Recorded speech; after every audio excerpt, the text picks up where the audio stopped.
Hello and welcome everyone to this month's Insight Jam podcast. Uh, Today we're going to explore the whole idea of AI consultancies. How do you find a good one? You know, particularly one like they're in the early stages, someone who can help you with those pioneering projects, or are you in the middle stage and you need to get someone who helps you scale up? What is it that you really should be looking for? I mean, the demand for AI consultancy is just outrageous because the demand for AI is so high. But just, a lot of demand does not mean a high quality supply. So we really need to think about that question. How do we find the really good consultancies? And I mean, if you read their literature, I'm going to read a couple of their pitches.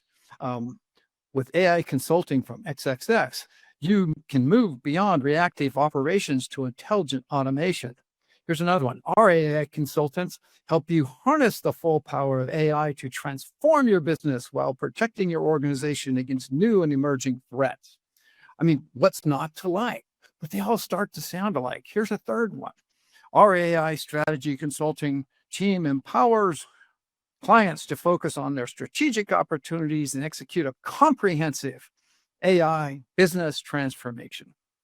Okay, all sounds great, but a lot of marketing fluff there. We want to really drill down on how you guys can, what to look for and how you can select a consultancy that's going to be right for you. So to do that, we brought together three experts. These gentlemen are long time in the industry, have a lot of insight into the whole area of just technology innovation in general, and then this AI area, and are participating in consulting businesses themselves and have done so over the long haul. So they understand what clients are looking for. Welcome, gentlemen. Let's start with some quick introductions. We'll ask you a little bit about yourself, your firm, and what you do there. Let's start with you, David. Sure. Dave Linthicum, Linthicum Research. I retired about a year and a half ago from Deloitte. I was the chief cloud strategy officer there for about 7 years. Prior to that, I owned and sold a bunch of different consulting companies and was CTO for about, I think, 4 or 5 different publicly traded technology companies. And prior to that, I was a developer where I had fun.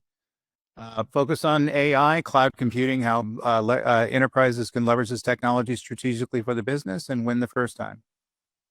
Well, great, David. I've known you for 20 years. You've always Yeah.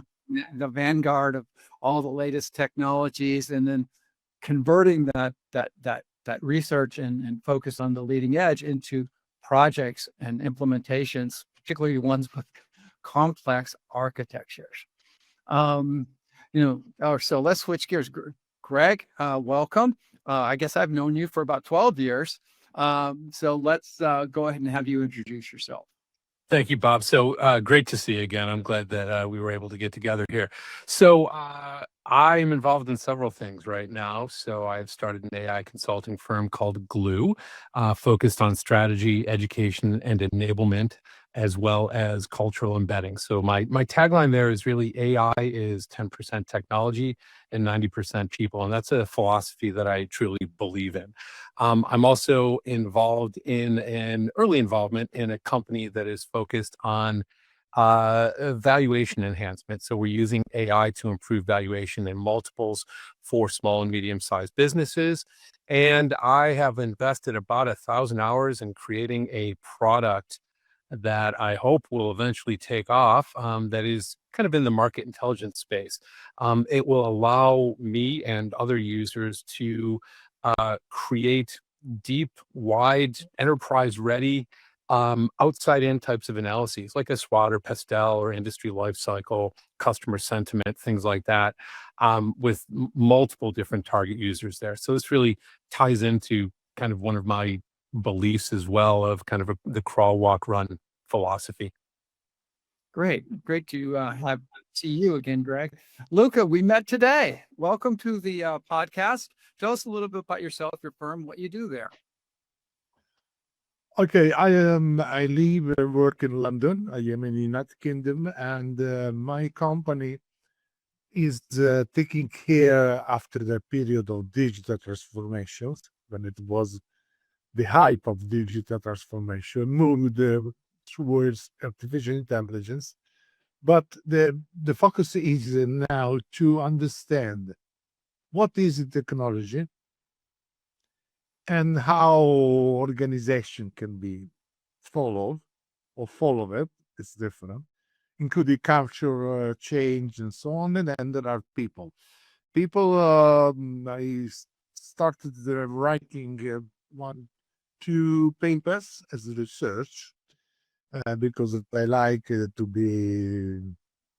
say, oh, I have been published. Joking, but just to have a discipline to do a proper research and then bring the results into practice, creating 4 courses now that are not shared around the mass training world, but I believe that there is something new, but the new that is looking forward.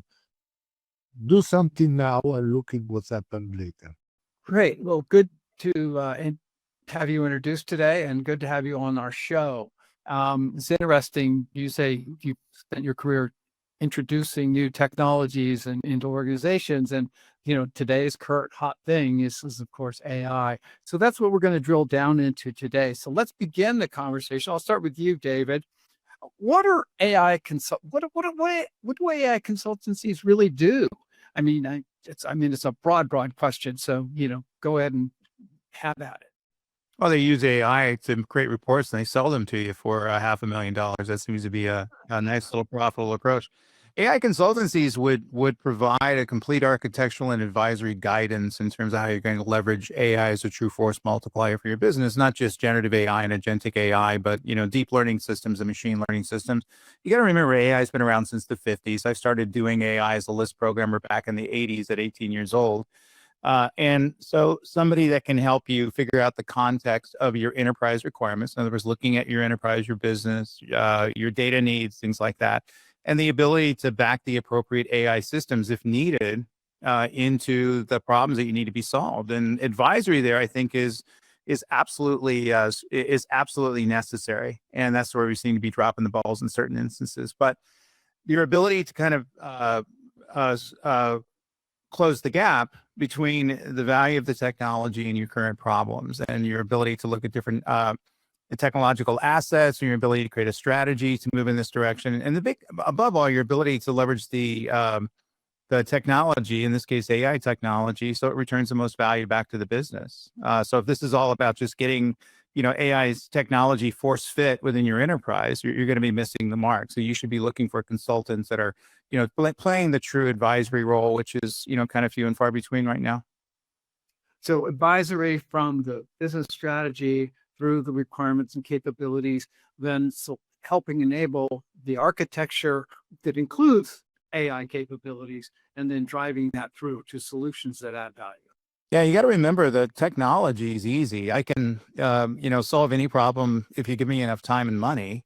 But the ability to kind of bring value back to the business, as we saw in the recent MIT report, where 95% of the AI projects out there are not returning value, is a much harder problem to solve. And so you're getting strategic advice into that 2 or 3 different permutations of technology are going to be right for your business. And that's what that's what AI advisory systems consultants need to do. Even if that answer is going to be, you don't need AI right now, it's going to bring too much cost and expense to your business, you may want to wait for other technologies to drop, but not necessarily adopting AI for AI's sake.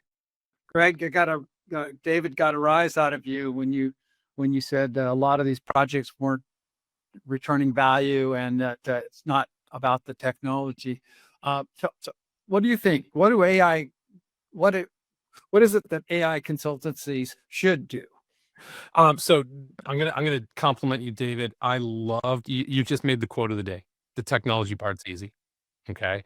And I fully believe that. I think that we're just seeing the growth of technologists over and over and over, some good, some bad, but it's going to continue to grow. And that is still going to be the easy part. But for your question, Bob, I think that, the best of AI consultancies, first off, they really understand that successful AI adoption it's really about people and cultural change. Like you said, that technology is the easy part. So it's not just about technology implementation. Strategic assessment and guidance is critical. Use case identification and prioritization, and ensuring that executives kind of don't pollute it um, by trying to move too quickly, and instead creating the right muscle memory. Understanding readiness, understanding change management and cultural embedding, educating not just on tools, but also on systems, processes, and educating leadership on how to lead through the change that's being thrust down as a result of AI. Um, a strong focus on responsible AI and guidance, or responsible AI guidance, ethics, and governance, and helping clients to really build an organizational capability that they can take and run with on their own. To me, that's what AI consultants do. So thanks, Greg. That was a long list of things, and you mentioned a lot of cultural. Hang on just a second, Luca. You mentioned a lot of cultural things, but you're basically saying there's all this long list of things you need to do, and especially people oriented. And then the role of the consultant is to help you kind of punch through that list and keep an extra awareness, because otherwise, if you're just working on the list and not the people, you're going to fail. Or tell me a little bit about that part of it, the consultant versus the client. Who owns what? Sure. So Bob, you and I lived this at Cisco, right? Great technologies would come along, but poor implementation plans, and we would see things fail or succeed based upon the result. And that was something that I really took to heart. And so yes, your assessment was right. Whatever this punch list happens to be, whatever the professional project management of that needs to be done in order to complete an AI project, um, I firmly believe that you need to spend 2 to 5x on your cultural embedding, your enablement, your change management, as you do on your infrastructure and your AI consulting and your AI work. If you want to deliver success, to me, that is what makes the difference, because the best tools and systems out there that aren't used because they're designed poorly, or they do not solve the problem that we want solved, will sit there and be useless. Mesh is a material built to be strong and flexible. Mesh is an interaction creating alignment and power. Mesh is a behavior that brings people together. And now Mesh is a new model of trust networks from Insight Jam, driven by enterprise experts for professional decision makers who recognize the moment we are in, where the world of work collides with AI. The greatest mesh of all.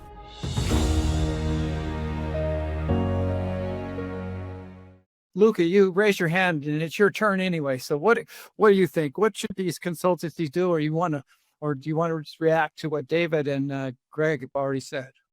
Well, what Greg said rang a bell to me, because I am advising 2 companies, okay? And I spot as advisor that there was a gap between what there was delivered as a training and what where the executives were positioned.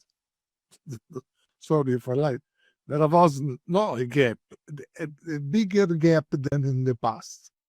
No, the hierarchy of Marianne gap, okay, in the seat. And I thought that there is only one way to put both together, is to create 2 training courses, introduce the solutions, so on, okay, and then merge the 2 groups in a sort of okay, I need to be very careful, is a simulation of the new company that is a work for me, because I worked so much to put all together, to see what's happened.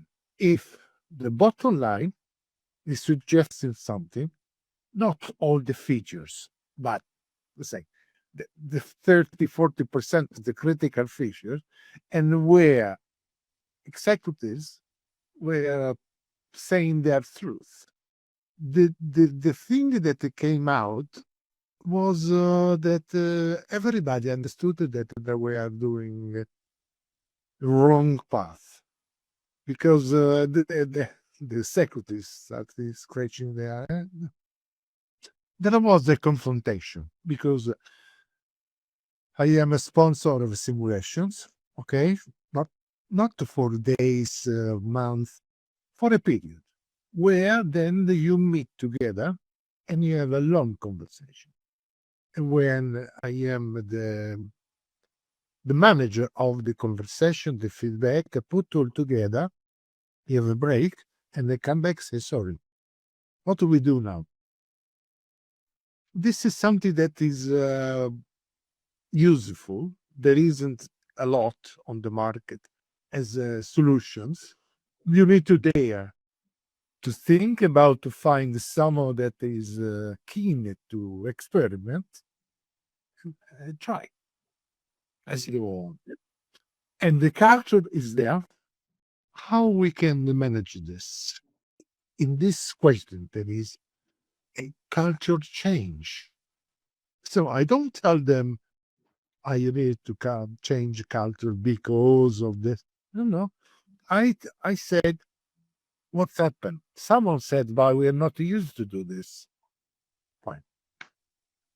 Goal achieved. So now let's think about what's happened if you will not use what we can do. I couldn't resist to say, but this is something that I think that is something that is working. Firstly, as a consultancy, we are not invasive. Secondly, people that had experiences before with other consultancies understand in a snap what we are doing. And they also intervene because they think that is important. You brought up a couple of points, and let me circle back to David.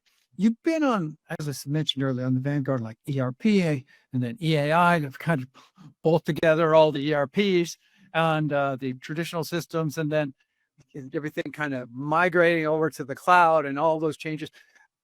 Is the gap bigger this time with AI, or is it the same gap, only different, in terms of this cultural gap and this technology gap? I mean, I'm trying to compare and contrast to historical things that people may understand.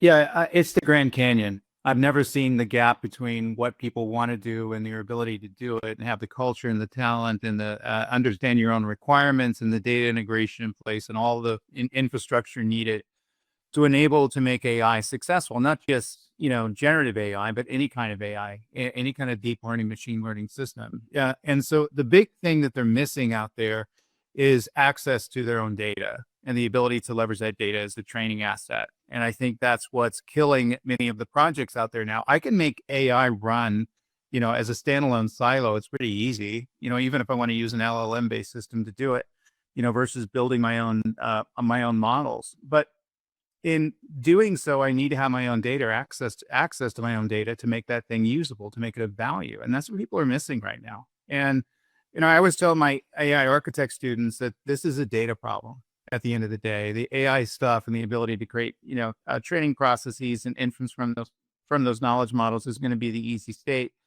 The hard part is going to put the data integration in place and make that thing available so we can actually train the stuff and do so in increments that are going to be of value to the business. And I think organizations didn't understand that. Most enterprises, their data is in a lousy state. They don't have a single source of truth. They have redundancy in their data hygiene is awful. And unless they fix that, they're going to find that the resulting small language models or whatever knowledge models are going to build for the data are going to be very problematic. They're not going to be very useful. And I've seen that happen many times. And that's what people don't understand. Everybody's getting with the agentic AI. I've never seen anything so hype driven in my life, as far as everybody's going to chase that hype train. But at the end of the day, you got to get down to the fundamentals, and that's what everybody's missing. You got to have the talent.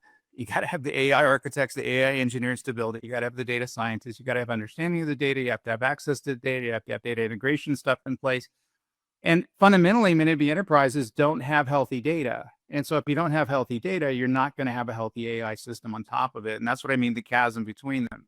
So 9 times out of 10, when I'm advising people on this, and I've done this for the last 20 years, when they're looking to build machine learning systems or generative AI or agentic AI systems, I look at their data first, and I look at that asset and the ability to leverage it as a training asset for whatever they're looking to build. And that's where the deficit is. And I think that, they don't want to hear this, but I tell them what they need to hear. You need to go back and work on your data and get your data fixed before you have any inkling of getting any kind of value of AI that you're building on top of it. You got to remember, AI systems cost 10 times as much money to build as traditional, development technologies. So if we're going to make that investment and it's going to pull that many resources out of the IT budget, we have to have some assurances we're going to get to a successful state. And right now, very few enterprises are following on all AI, are firing on all AI cylinders. They have to fix some fundamental stuff that I think they don't necessarily understand they have to fix. Now that they did a few AI projects and they failed, they're going back and looking at fixing that stuff. But unless it gets fixed, we're going to see huge amounts of failure in 2026 and 2027. So 95% is probably going to go up to 99.99% in terms of the number of things that are failing and fail to bring value back to the business. David, the Grand Canyon, I love that analogy. It seems like we're really talking about, in really broad terms, two gaps. What I would call the gap of the art of the possible. When you're bolting together your Salesforce automation system with your marketing automation system and your customer shipments system, I mean, you can ring fence that. You can understand those design requirements. I understand the problem. We're trying to get a 360 view of the customer, and now we got to bolt together a bunch of systems in order to get that view. So that art of the possible is constrained, whereas the art of the possible, what could we do with AI, probably seems a little bit, could be a bigger gap in thinking. But the other thing you just really hammered home is data. Now the gap is we built, we were bolting together with the AI, that was 20, 25 years ago. We built 25 more years of data on top of that. Plus, it's just the explosion. The IDC reports each year the teragons or whatever of trilobytes and whatever.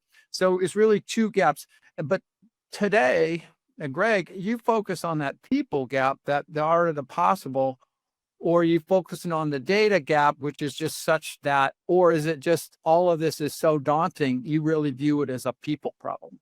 Greg, kind of circle back on this gap and how to address this gap.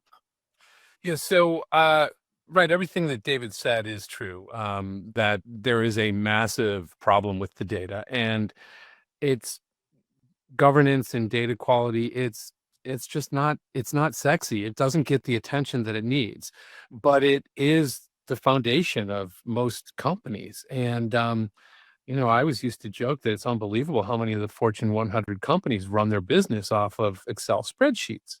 And it's true. So yeah, bad data is going to be a huge detriment.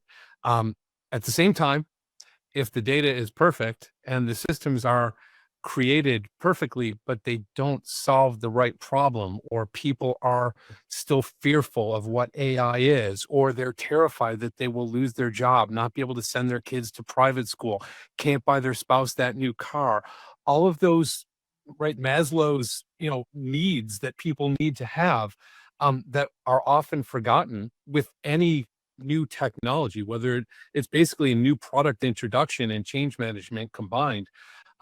We've got to remember all of those things. We see sabotage every step of the way from people who are not ready, and being able to understand where they are on the change curve. I actually like to use the 5 stages of grief as a basis for a lot of this, which, believe it or not, is the basis of most of the change management methodologies in the world. It's really illuminating when you can start to understand where individuals are, what stages they're in, and be able to develop strategies to bring them along on one side of the world, while David and others are working on the technical side, while others are working on the project management. So much like everything else, much like analytics that you and I were involved in for many years, it's a team sport. It's not a one-person show. It's not a one-function show. Thanks, Greg. That's really good insight. So, Luca, we're a lot of the functions that we've talked about, change management, requirements definition, architecture, those sound a lot like traditional IT consulting. Do you see that AI consult is actually just IT consulting this way? I mean, how are those similar to what you've experienced in the past? They are similar as when you mentioned, okay? Then when you go inside, you want to understand why they are different. You need to think about the scope of a consultancy, okay? That needs to change. When we were managing situation with IT, ERPs, CRM, we were helping companies to jump and use those tools, softwares, to reach some results. Okay? So we can also, like McKinsey, big companies, so others who can also think about the strategy. But that was the implementation, change management, and culture. Make it easy. Today, people that are calling you as a consultant, then you choose the name if a consultant, advisor, whatever, they call you firstly to understand. So there is a way that you need to, how do you say, transform your knowledge in something that can be used. To do what? To understand, and then you need to bring people to see that the results are connecting with the business results.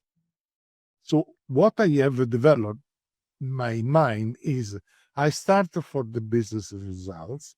I clarify what are the business results because I can't tell them, no, this is wrong or is not achievable. But I go through backwards to understand what we can really do following 3 levels. Maturity, very high level. Maturity, we are 50%, 60%. What can we reach? 60%, 70% maturity. We don't have it. What we can reach? So there are 3 levels that I try to use to have a discussion and to be grounded, to say the last ones are fantastic. Now, let's speak about 3 years, 5 years. Let's speak next century. Why? Because the impact of what we are going to do with artificial intelligence and MS, whatever, is more understandable when you connect with examples or also some jokes with the results that they are expecting. Because if they ask me, can we reach an increment of 30% of revenues? My answer say no, 50% is achievable. To be achievable, relax people. This is what I discovered. So keep it, an objective that's achievable. So let's explore. The question I'm going to ask in a second is, what do we look for when evaluating an AI consulting firm? But before I get to that, I want to know what's special about AI consulting firms, because we've already established that an AI consulting firm needs to be an IT consulting firm under the covers. But what's the plus? What's the additional special sauce, or is there any special sauce? Let's start with you, David. Do you know just a good IT consulting firm, highly skilled, good enough, or is there some special AI sauce that needs to be sprinkled on top of the traditional IT consulting firm? To be a successful firm, I think you have to have a firm understanding of the kind of problems you need to be solving with the technology, and know the differences between non-problems where AI is basically misapplied where it shouldn't be applied, where it can do the most good.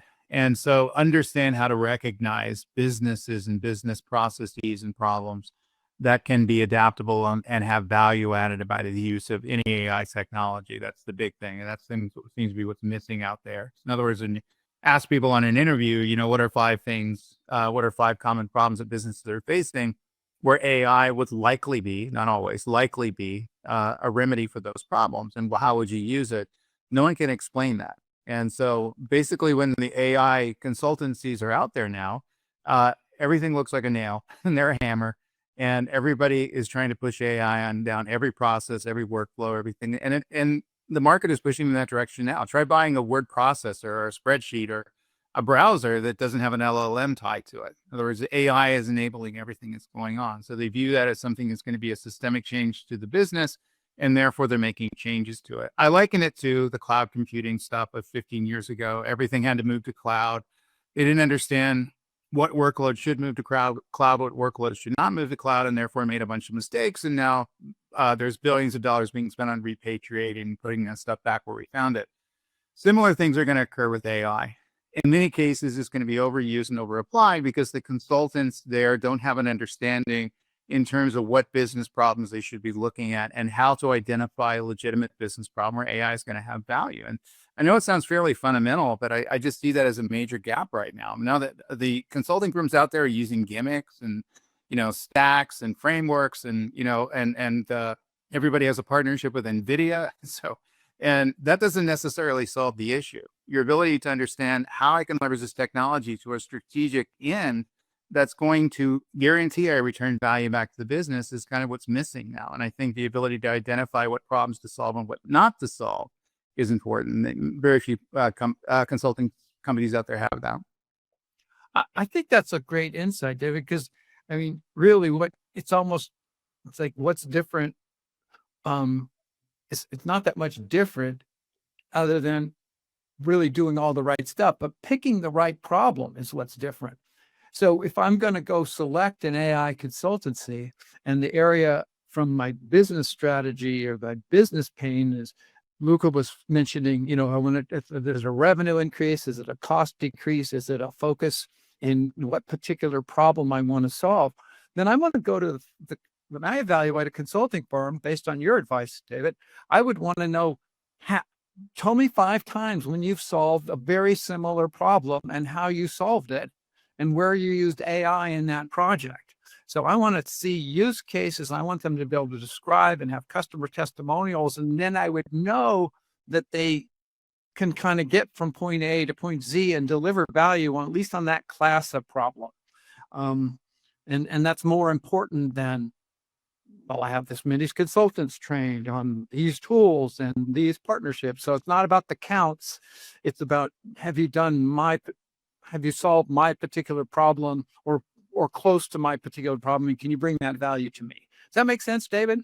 It does, but I'm not seeing their clients smart enough to ask the question you just asked.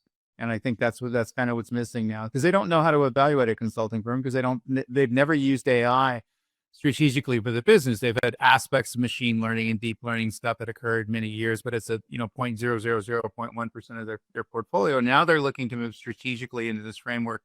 And how you evaluate a consulting firm to understand how they're going to evaluate you is what the questions need to be. And what, some of my clients tell me is like, we're not smart enough to ask the questions we need to ask. And so therefore we're going to get ripped off. And also the consultants go into selling mode, and everything is going to be a problem domain that's going to be applicable for AI. And so that's where you're going to see the misapplication of it.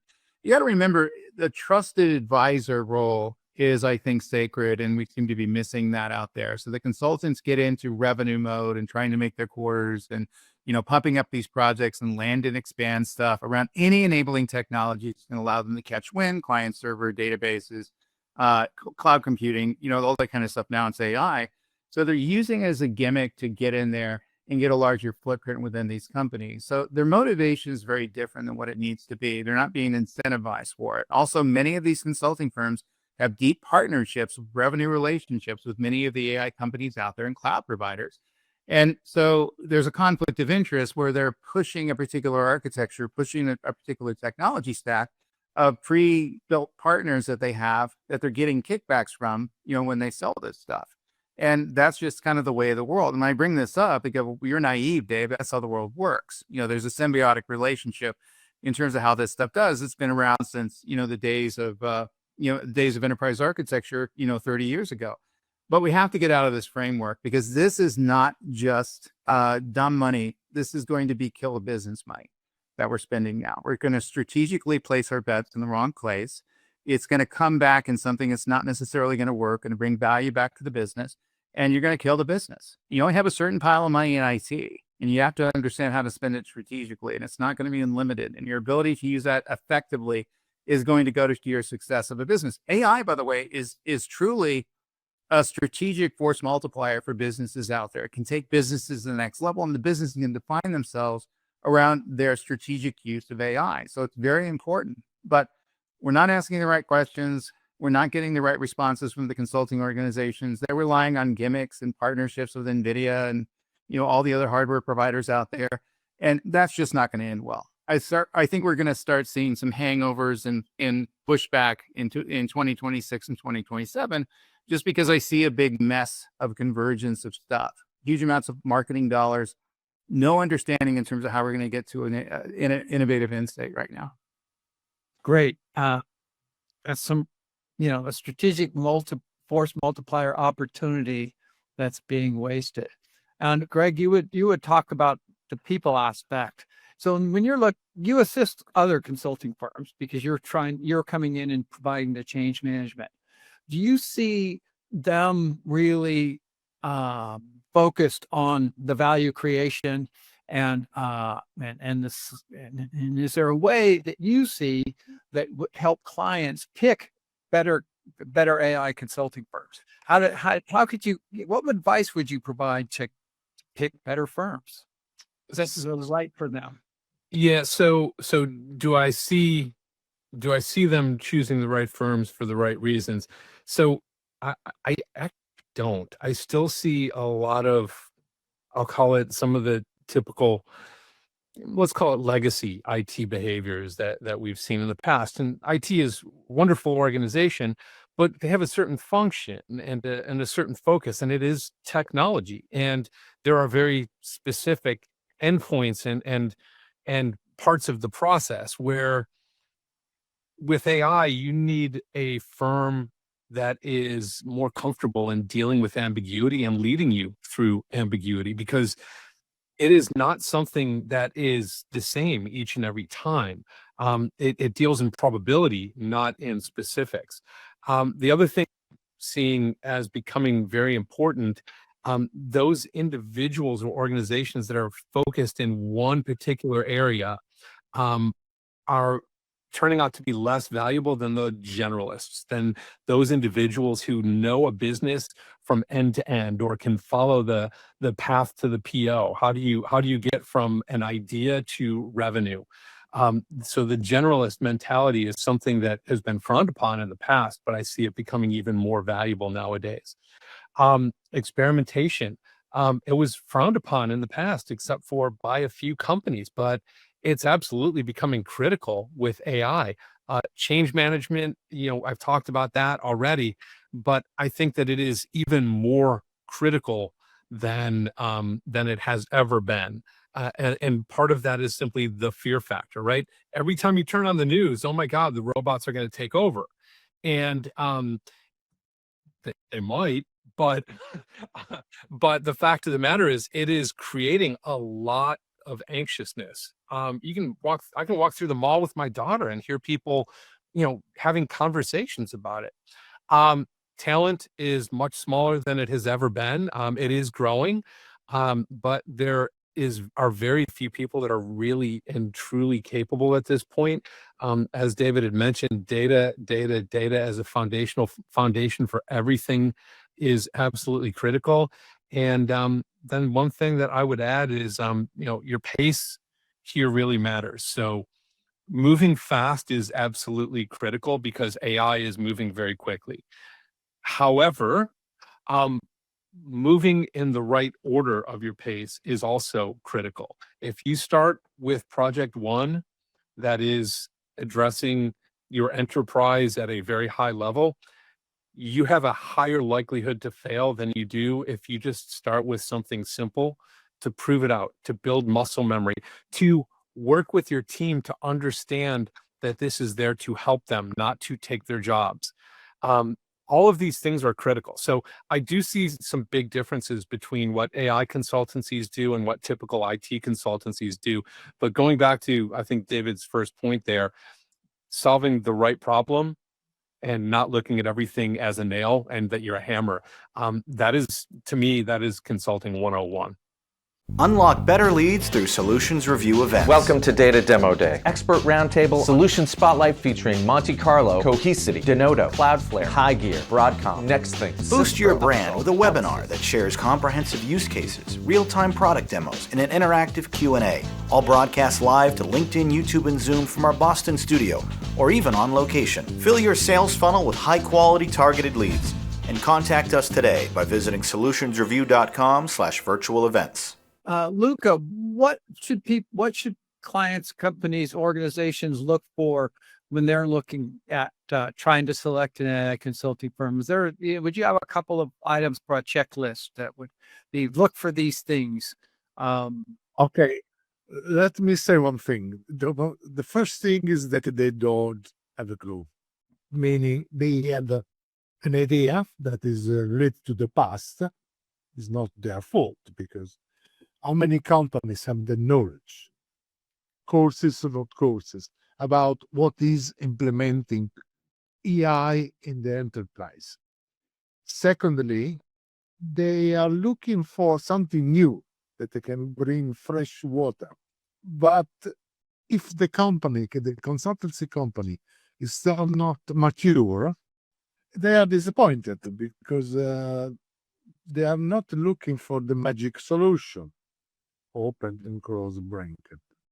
And then there are those that are still completely closed, meaning it's not at the moment because of a lot of problems. Okay, the CEO work, the positions of the senior managers.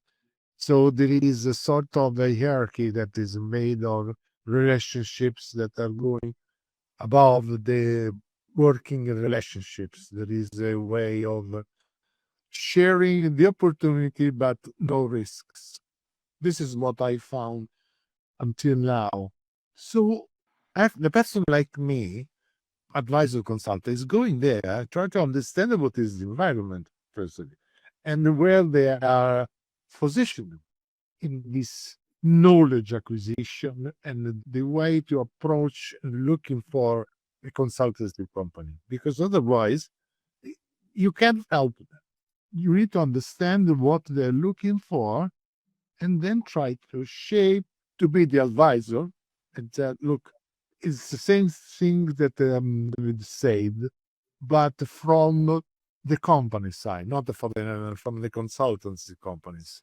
Because I understand where the point of views are wrong. And this is, for me, is another, let's say, step to say, okay, let's see, what do you have? What do you understand? What are you expecting? So I do partially the job of a consultancy companies, because it is not clever to anyone in this period. Kind of summarizing a little bit of these criteria I'm netting out from you guys in how to evaluate an AI consultancy. One thing is, here's what I kind of came up with. I mean, David really hammered, Greg and Luca also reinforced, match your problem.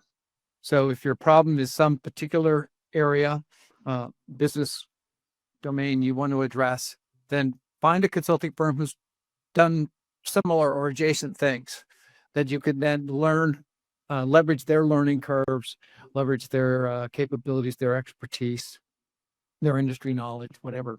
So pick the right problem. The second, Luca just mentioned, match your style. If you're an early adopter, then find an aggressive early adopter style consultancy that's going to match, or at least people in that larger consultancy who's works well. And if you're kind of, a slow adopter, maybe you need to get the brand name in order to kind of keep things moving. A certain amount of match your stage. Again, so if you're just pioneering some early use cases, that's a whole different problem than scale. I mean, we talked about, and David talked about a lot of the issues of scale. You could probably do a small project with crappy data or limited data set. But if you're going to scale, you really you open Pandora's box of your data. So in that sense, you're looking at, once you're at that point, you're looking for a consulting firm that's really good at fixing data and enabling data infrastructure and data architectures. Or it may just be you realize you've got the wrong architecture and you need to get a firm who's good at transitioning architectures. Or maybe once you've got your first few projects and they're in a certain domain, you want to get a firm that's good at expansion of that domain. So if you're really focusing on sales and marketing, for example. So really, I think when you're looking at AI firms, there's a lot of just make sure you're matching the firm to your pain, your style, your culture. Greg talked about your culture. So does that make sense, guys? Is with those three matches, the right three matches? Are there additional ones we should consider? David, what did I get the right three, or are there? You nailed it. And I think, but the only thing I would add is a layer of trust, which needs to be there, and it has to be formal there. So you need to trust the firm in providing you with independent, objective advice, which is going to send you down the right pace. And I see that as a big crisis now. So you look at some of the consulting firms out there, small, medium, or large, and many of them are not necessarily objective. They're very much cheerleaders for the technology, not cheerleaders for you as the business. And they're pushing a particular thought process around the adoption of AI for pretty much any purpose that you bring up. So it's everything looks like a nail kind of stuff. And I think that's at an epidemic proportion now, because everybody's very much into the hype and you're very much into building stuff. And I do see that as a core pattern that's going to lead many of these companies down the wrong path, because the companies are defenseless. They don't have smart people like the consulting people have to help them make these decisions. So there has to be this layer of trust where they have an objective. They're looking out for you. They're not looking out for the consulting firm, or they're not looking out for a technology partner. And I see that's the biggest issue right now. And the gimmicky way that many of the consulting firms are bringing their services to market right now, really scary, because they're focused on these really kind of tactical, very quick to deploy solutions to solve a particular narrow problem without understanding what their clients need. And in many cases, we're going to be doing what we did the last version of these and be decoupling them 10 years away because they're overly expensive, didn't solve the issues, and ended up costing the company $500 million. Thanks, David. So look for someone you can trust, be skeptical, make them earn your trust. Greg, this whole idea though, David said, a lot of times they're just going to punch something through that sounds good that you can take to your CEO and say, yeah, we're doing AI. Look, we just did this. That sounds like a people problem. That's like protecting that, getting that, making sure your wife gets that new car. How do you overcome that? And so like, we just need this quick victory and we're going to get this consulting firm to get us this quick victory, but it doesn't really do anything other than make the CEO feel like he's not going to fire you for not doing AI. So it's a great question. And it is also a real problem. I think that the best of the consultants out there are still going to focus on what the real problems are. The fact of the matter is, just about every board in the world has a line item for AI on their budget for 2025, 26, right through 2030. And there are companies that, it's October. There are companies who still don't know what they want to do in 2025.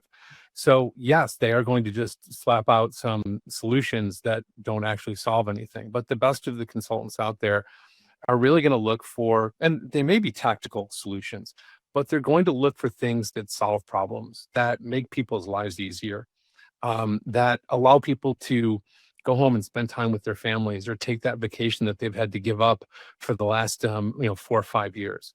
So again, it still often comes down to people and how can we improve the lives of individuals. And I would even add to that list of what should you look for when you're evaluating AI consulting firms. I think communication skills are really one of the things that are at the top of the list. They need to be able to articulate to individuals who may not know the language or the technology about what they can and cannot do, and describe it and show them in very transparent ways. They also need to, if you are looking at an AI consulting firm and they don't bring up the concept of responsible AI, of ethics, of bias, of selecting the right problems, and not simply doing AI to reduce your headcount, you should walk away from that firm, in my opinion. Um, that may just be my opinion, but I think that we have to all maintain high levels of morality when we're talking about this. And um, a final thing in this area, we often see companies that focus on vertical solutions and industry solutions. I actually think for something that is moving this quickly, but is still so ambiguous in the future, a focus on some of the horizontals, right? Accounting, marketing, engineering, um, it, whatever the other functions you have in your company are, those tend to be much more universal. And some of the point solutions can really make a big difference there without having to have an industry or a vertical based flair. Great. Thank you. So communication skills, articulate some of the issues, tell you what you don't want to hear. Yes, absolutely. Well, I spend a lot of my time talking executives off the ledge of things that they want to do, but is frankly impossible with their employee culture, their training, their data, their technologies that they use. And that does that check a box back with you, David, on earning trust? Tell people what they don't want to hear.